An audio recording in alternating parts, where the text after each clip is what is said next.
En reconnaissant le Somaliland, Israël vient de briser un tabou diplomatique vieux de 35 ans. Sous couvert d'un geste souverain, c'est une bataille d'influence mondiale qui se joue dans la Corne de l'Afrique. Derrière cette reconnaissance se profilent les calculs des grandes puissances, les fractures régionales et la menace d'un nouvel impérialisme déguisé. Face à cette offensive silencieuse, l'Afrique doit se souvenir que son unité est sa première arme.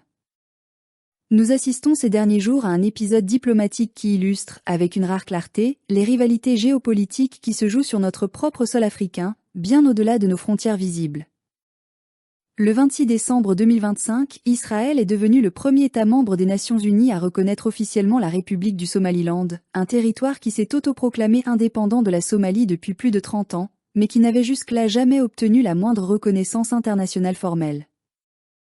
D'un point de vue juridique et moral, cette reconnaissance constitue une rupture profonde avec les principes fondamentaux du droit international tels qu'ils sont censés être appliqués sur le continent africain. Le respect de l'intégrité territoriale, la souveraineté des États et la non-interférence dans les affaires internes. La Somalie, à laquelle appartient officiellement le Somaliland selon la charte de l'Union africaine et selon la quasi-totalité de la communauté internationale, a immédiatement dénoncé cette décision comme une attaque délibérée contre sa souveraineté. Du côté africain, cette reconnaissance a suscité l'opposition de pays comme l'Égypte, la Djibouti, la République turque et bien sûr de l'Union africaine elle-même, qui ont réaffirmé leur attachement à l'unité et à l'intégrité territoriale de la Somalie. Mais au-delà de la posture diplomatique officielle, se dessine une réalité politique plus grande, une stratégie globale qui dépasse largement l'émotion du jour. Car si Israël a pris une décision aussi spectaculaire, reconnaître soudainement un État qui n'existait pas officiellement, ce n'est pas par philanthropie ou par amour du principe démocratique. Ce geste s'inscrit dans une logique géopolitique, celle des accords d'Abraham, initiative de normalisation qui rapproche des États dont certains très éloignés autour d'intérêts stratégiques partagés. Le Somaliland est situé sur une portion stratégique de la côte de la Corne de l'Afrique, face au détroit de Bab el-Mandeb, un passage maritime vital pour le commerce mondial. Cette position fait de ce territoire une plateforme potentielle pour des intérêts militaires, sécuritaires et économiques qui ne sont pas seulement régionaux, mais globaux. Dans un contexte de rivalité croissante entre grandes puissances, entre influence occidentale, ambition chinoise et repositionnement stratégique au Moyen-Orient et en Afrique, la reconnaissance israélienne n'est pas un acte isolé, elle est un mouvement dans un échiquier international plus vaste. Pour nous, Africains, cette décision devrait provoquer une profonde réflexion. Car il ne s'agit pas seulement de la situation du Somaliland, de nombreuses régions dans le monde revendiquent une reconnaissance ou une autonomie, mais de la manière dont les grandes puissances utilisent ces revendications à leurs propres fins, souvent sans souci pour l'instabilité qu'elles peuvent engendrer.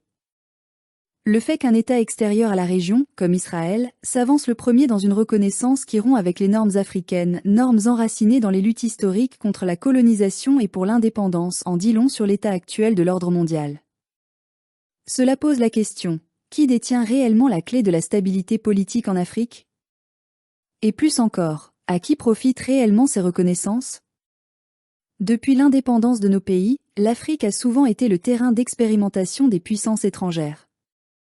De la division coloniale de frontières conçue sans notre consentement à des ingérences plus subtiles aujourd'hui, notre continent a constamment été tiraillé entre des influences extérieures qui se disputent notre espace géographique, nos ressources, nos échanges, nos alliances. Reconnaître un État qui n'a pas été accepté par son propre pays d'origine et par la plupart de la communauté internationale, c'est ouvrir la porte à une remise en cause des principes qui nous ont un jour unis dans la décolonisation. Certains diront que la reconnaissance du Somaliland peut conduire à un nouvel équilibre, à une paix durable dans une région marquée par des décennies de chaos. Peut-être. Il est vrai que le Somaliland a su maintenir une stabilité relative depuis sa déclaration d'indépendance en 1991, une stabilité que la Somalie n'a pas connue. Mais la paix ne se construit pas avec le consensus d'une seule puissance, fût-elle stratégique. La paix se déroule dans la reconnaissance mutuelle, dans le respect des processus politiques internes et dans l'écoute des peuples directement concernés.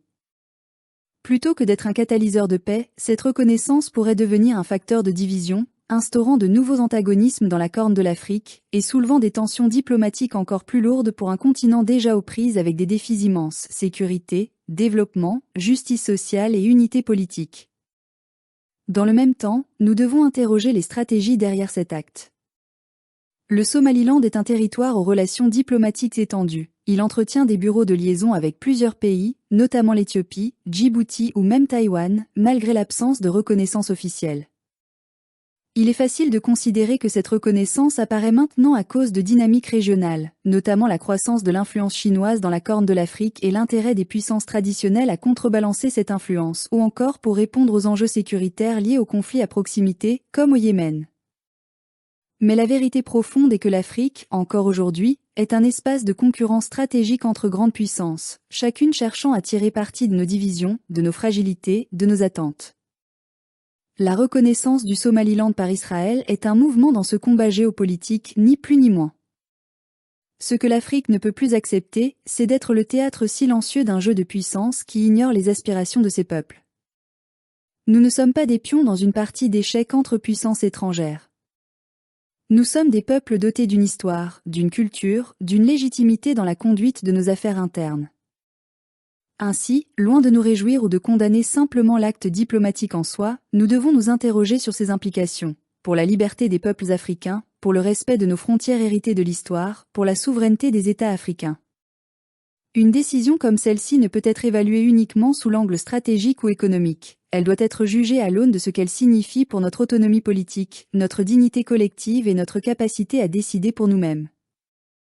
L'Afrique ne doit pas se laisser diviser encore une fois par les forces extérieures. La reconnaissance du Somaliland, loin d'être un acte isolé, est un symbole de l'ère dans laquelle nous vivons, une ère où les puissances extérieures redéfinissent les cartes selon leurs intérêts, où les principes qui ont autrefois guidé la solidarité africaine semblent s'effacer. Mais nous continuons à espérer. Nous espérons que les peuples africains comprennent qu'ils ne doivent plus être spectateurs du monde, mais acteurs de leur destin. Nous espérons que les organisations panafricaines, comme l'Union africaine, retrouvent leur force et leur légitimité pour être la voie commune qui protège notre unité et nos frontières. Car l'Afrique n'a jamais manqué de sagesse. Ce qu'elle a souvent manqué, ce sont des dirigeants qui ont osé s'affranchir des pressions extérieures pour mettre en avant les intérêts réels de leur peuple. Aujourd'hui, plus que jamais, il est temps de faire entendre cette voix, une voix qui dit non à la fragmentation de nos territoires, non à l'ingérence, et oui à une liberté digne et respectée par tous. Nous sommes plus que des lignes sur une carte.